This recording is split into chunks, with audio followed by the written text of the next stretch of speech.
The book of 1 Corinthians, chapter 3, verse 12. In fact, I'm going to start up a little bit. Verse 10. According to the grace of the Most High, which is given unto me as a wise master builder. So he said he's a wise, look at that word master builder.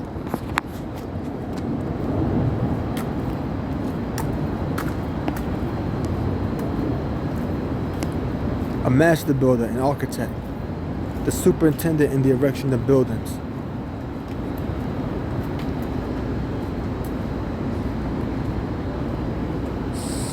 Strong's G 753. Architecto.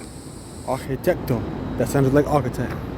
But what the Apostle Paul is building, it's not actual building. Let's go right here. When you read it right here, it says it's used figuratively, the word architecto, architect.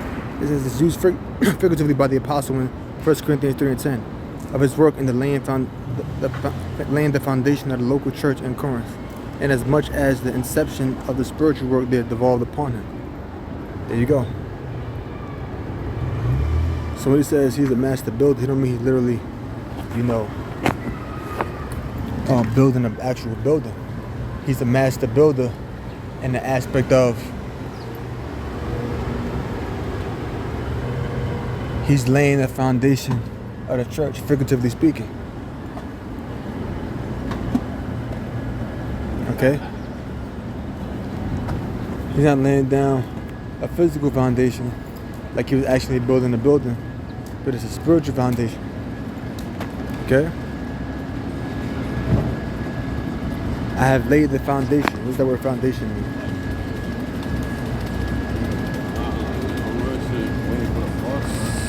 Strong's G 2310. Themelios. Themelios. Metaphorically, the foundations, buildings, first principles. The institution or system of truth. So there you go. It's talking about the first principles. So what he was laying down to was the first principles of the truth. Teaching them about faith. So he was teaching them the first principles of the truth about faith, about mercy, about brotherhood. He was teaching them about, how we're justified through faith and not the law. These things the Apostle Paul was teaching. Continuing on, I have faith laid the foundation, and another buildeth thereon. But let every man take heed how he buildeth thereupon. So you gotta take heed how you building that foundation. Because remember, he laid the foundation. He gave them the first principles. And he said, and another buildeth thereon. So he gave you the first principles of the truth. But guess what? Another builder thereon. Why? Because you still had the church. And you had other people that taught, other people that edified. But let every man take heed how he buildeth thereupon. So I gave y'all the first principles. But another man gonna build by laying the foundation. But another man gonna build upon. In other words, there's gonna be other teachers out there. But when y'all teach, when y'all edify each other, and edify others, take heed how you build their room. You gotta take heed, you gotta pay attention. Why did he say that? Because you don't want any false doctrines. You don't want any false teachings going around that could destroy somebody's faith. You don't want that. So you gotta take heed how you build upon that foundation.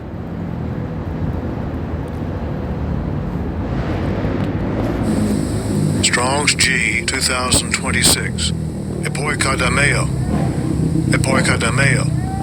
Epoikadameo. You know what I mean? It's like, for example, you come into this truth. We learn the scriptures from the apostles and elders, but guess what? There comes a time when, there's brothers that's gonna come under you. And you gotta teach them how you was taught. Teach them the right way. You gotta take heed how you build it. You can't be taught one thing and then you start teaching something else. Because you got guys out there that watch the apostles' videos, and they started going out and open up their own camps teaching, and will go off on scriptures. Start teaching these wayward doctrines. Oh, the Gentiles are not Israelites. Oh, the lady at the well was an Israelite, which she was not. They didn't take heed to the foundation that was built. You know? They went around and started doing their own thing. Teaching how they wanted.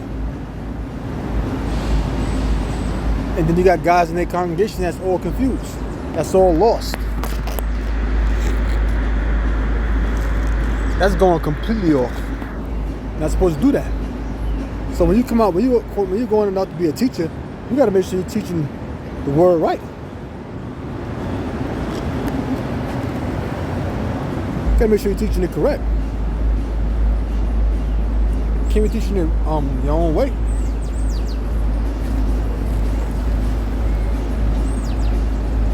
For other foundation can no man lay than that is laid, which is Yahweh Shah.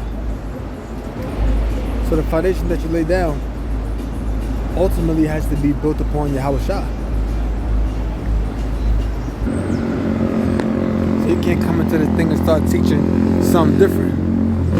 Every foundation that's laid, it gotta be of Yahweh Shah. None of this, oh, the Lord died for anybody. Anything that's not, remember Yahweh Shah, what? He comes in the volume of the book. So everything that you teach gotta be according to what's taught in the book, meaning the Bible.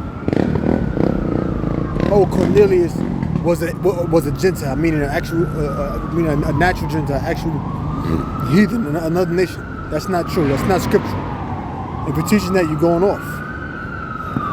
All right. Now, if any man build upon this foundation, gold.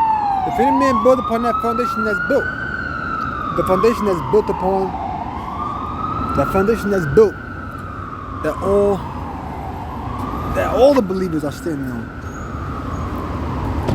Now, if any man build upon this foundation, gold, silver, precious stones, wood, hay, stubble, every man's work shall be made manifest. All your work will be made manifest.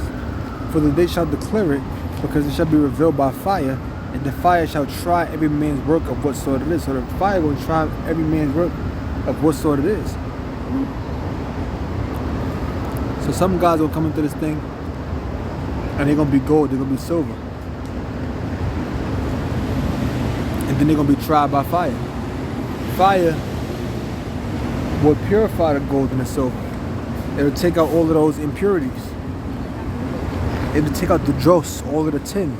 Dross, D-R-O-S-S. It'll take out all of the tin, all of the aluminum, all of the unwanted metals that's mixed in with that gold and that silver. Same with the precious stones. See, precious stones. But here's the thing: wood, hay, stubble. So a guy that's wood, a guy that's hay, a guy that's stubble, they're not gonna last long in this thing. But a guy that's gold, silver, and precious stones, those are the ones that's gonna last. Those are gonna be the ones that's tried by this fire and be found pure. The ones that will be tried by this fire and found righteous. So when you come into this thing, you're going to go through different tribulations. You're going to have battles with your faith. You're going to have issues with your family, people you grew up with in the world, your woman, your children. Stuff going to happen. You got to fight against that. You got to fight against that. You know what I'm saying? If you wood, you hay, you stubble, you just fuel for the fire. You know?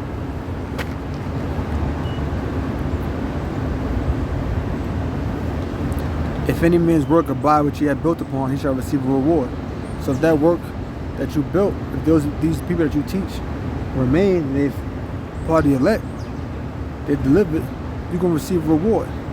If any man's work shall be burned, he shall suffer loss. If anybody come into this thing and they fall out, he shall suffer loss. He will suffer loss because that person is no longer in the truth. You're no longer a believer, but he himself shall be saved, yet so as by fire. So guess what? You're going to be saved. Meaning what? The wood, the hay, and the stubble, they get burnt up. But you're going to shall be saved, yet so as by fire. In other words, they went through the fire and was burnt up. But you went through that fire and was found pure. You were like gold, but they were like hay. So it don't mean you're going to be saved yet so as by fire, as if, I mean, it's not talking about that. Because somebody might say, what does that mean you're going to be saved yet so as by fire? I mean, you're not going to be burnt up. It's telling you, it's talking about your works. I mean, it's representing a person who has laid a foundation. So why would they be saved yet so as by fire? I'm confused. How could that be so? If the stubble and the hay and the wood going to be burnt up, how could the fire save you if it's burning stuff up? Because it's going to burn the wood, the hay, and the stubble. But you being like gold or silver or precious stones, you go through that fire and you found pure. You found cleansed in the eyes of Yahweh Shemel Shah, because fire is a cleansing agent. And you got guys, you know, that's like that. Now there's another scripture I wanted to get. Due to the interest of time, I can't get it. I'm kind of make this video short. But you got guys that's like that. They wood, they hay, they stubble. You know. Eventually they just phase out. Let me get the scripture I want to get. Matter of fact, you know, I'm going to close it there. I was thinking about getting scripture. I'm going to close it there. I think I got the gist of it. Because the scripture speak about that, man.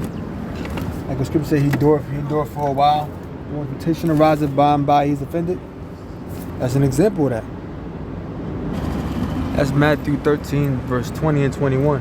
About the seed sown among stony ground. So with that, I'm going to close and say, oh, praise the how about Shemel Shah, double line, say, Pastor G. Miss. I hope you better learn something. Shalom.